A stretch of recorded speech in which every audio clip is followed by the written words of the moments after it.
It's an Audi A3, but not perhaps quite as you know it. Here we've the saloon version, which in this second generation form has been designed to even more effectively bring the brand's cool elegance within the reach of those who might find the only slightly larger A4 model a bit of a stretch. We all like the idea of good things in sensibly sized packages. In essence, that's what this is. There's now a completely digitalised interior and cutting-edge infotainment, plus more unique light signatures, various electrified engines, and a suite of innovative assistance systems enveloped in a completely redesigned, yet immediately recognisable body. Everything about this car is designed to deliver on the concept of a Volkswagen Golf with just a touch more polish, and the driving experience it offers is no exception to that. If you're an A3 regular, or if you're a graduate from a Golf, you'll find that this Audi now has even more of the mature drive dynamics that you'll be looking for, and that's helped by a fully digital at-the-wheel experience and the optional embellishment of hybrid power and self-driving tech. Differences with this Mark II A3 Saloon design initially seem quite subtle. They're primarily centered around slightly sharper steering and handling that's now a little more responsive. That's thanks to wider track and to the introduction of a modular dynamic handling control system that, based on steering movements, predictively coordinates interplay between all of the car's dynamic systems, rather like a conductor with an orchestra, so the car can always be one step ahead of the drive inputs that you want to make. As before, you'll also need to avoid the lowest powered petrol and diesel variants if you want the brand's suppler and more sophisticated multi-link rear suspension system. Now the engines, they've evolved too. The two volume petrol units, the 110 PS 1 litre 3-cylinder unit and the 150 PS 1.5 litre 4-cylinder power plant that most will want, they both get Audi's latest mild hybrid MHEV electrified tech. That's provided you order them with the 7-speed S-tronic automatic transmission that most A3 folk tend to want. That MHEV setup sees an integrated 48-volt BAS belt alternator starter generator powering a 12-volt main electrical setup in which a 48-volt compact lithium-ion battery in the boot stores energy harvested via a KERS, a kinetic energy recovery system. The resulting WLTP-rated efficiency improvements aren't massive, but they do enable fuel and CO2 readings to remain very competitive.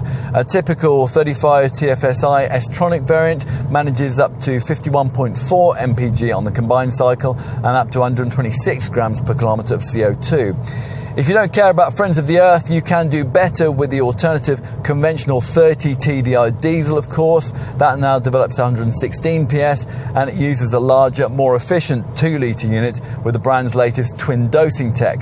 There is also a 150 PS 2-litre 35 TDI model option. That's what we're trying here. If you purely prioritise performance, then you're more likely to be drawn to the S3 Quattro Performance variant. That, as before, uses a 310 PS 2-litre TFSI turbo petrol unit, which is now exclusively mated to S-tronic paddle shift automatic transmission. In a market where it competes with four-door coupe designs like the Mercedes CLA and the BMW 2 Series Grand Coupe, it was essential that this second-generation A3 Saloon look a little more dynamic than its predecessor. And it does. In contrast with the A3 Sportback, the Saloon's bodyline continues in a straight line up to the rear bumper. This emphasises its length, 15 centimetres longer than the Sportback, and makes for elegant proportions in profile. The concave surfaces under the broad body shoulder further accentuates the shape's rear Quattro blisters and the lower sills, while the roofline, which tapers down from the B-pillar and finishes in a spoiler on the boot lid, draws inspiration from coupe design. Now, this Mark II model A3 Saloon is sleeker than the old car. The Aero CD factor is down from 0.29 to 0.25, and it's a little larger than its predecessor too, 4 centimetres longer, 4.5 metres in length, plus it's 2 centimetres wider and 1 centimetre taller. Now, if you happen to be familiar with the previous generation A3 Saloon, you might not expect much in terms of interior space change here, given that the wheelbase is the same as that old car, but the slight expansions in width and height have improved elbow room, and thanks to a repositioned driver's seat, that's added an extra 2 centimetres of front headroom. As with the Mark IV A3 Sportback, there are big changes in the cockpit, which gains this minimalist auto gearshift lever and the digitalised black panel technology lately introduced into most of the company's other models. A 10.1-inch centre dash MMI display is standard, and it can be used to adjust the settings of the media selection, navigation and extensive Connect services. Also standard is a 10.25-inch virtual cockpit digital instrument cluster we first saw offered as an option on the previous model. In the rear part of the cabin, as before, there's reasonably comfortable space for a couple of adults, but there's slightly more shoulder room than there was before. A 6-footer can sit behind an equally lanky driver, but it is a fairly snug fit, and as you'd expect on this class of car, 3 across the back here only really works if the people concerned are of school-going age. Out back, boot space is much as before, offering a 425 litre capacity. There is also a ski hatch for longer items. If you need more room, then you can flatten the split folding rear bench for almost as much versatility as you'll get with the Sportback hatch variant. So, how to sum up? Well, this second generation A3 Saloon might not look that much different at first glance, but it'll certainly feel so once you take a seat inside and get to grips with the enhanced media connectivity. We also think the introduction of the extra electrified engine technology is very significant.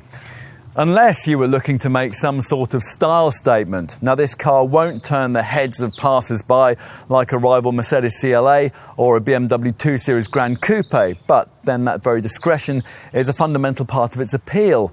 As with any other A3, it's at home in Belgravia as it is in Brixton, offering a democratisation of automotive luxury without a dilution of desirability. If you doubt that, then you've only got to get behind the wheel, because the interior is where this design really strides apart. You could be in a luxury car, and of course in many ways you are, just one that perhaps better reflects the times we live in.